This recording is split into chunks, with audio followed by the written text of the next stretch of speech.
Global Developmental Delay by Sarah, Claire and Taya.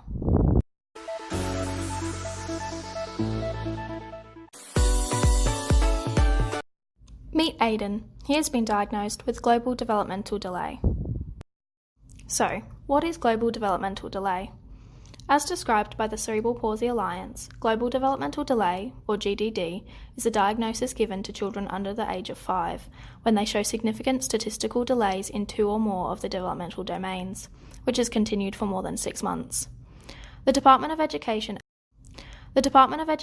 outlines the developmental domains impacted by GDD consist of the physical domain, the speech and language domain, the cognitive domain, the personal social domain, and the domain that pertains to activities of daily living.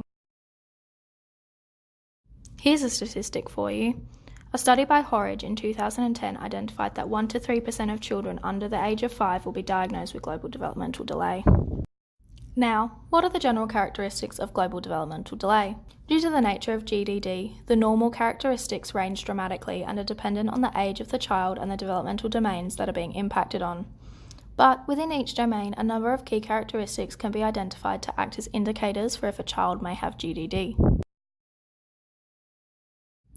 For the cognitive domain, a deficit in metacognitive processes is common, along with an inhibited capacity to comprehend information, an unusually short attention span, and delays in basic reasoning skills and play interactions.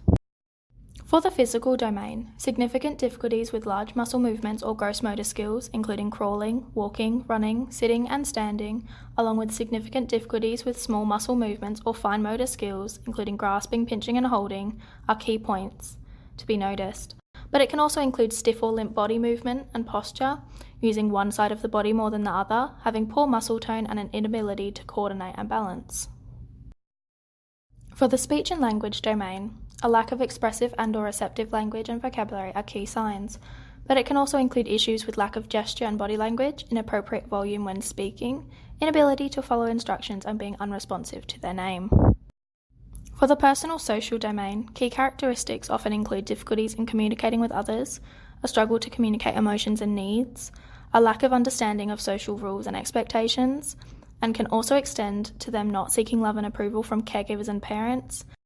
For the daily living domain, difficulties in the capacity to independently complete simple tasks for living, including toileting, dressing, and eating at an age-appropriate level, are key signs, and then also struggling to follow rules and routines or displaying obsessive-compulsive behaviours are characteristics of GDD.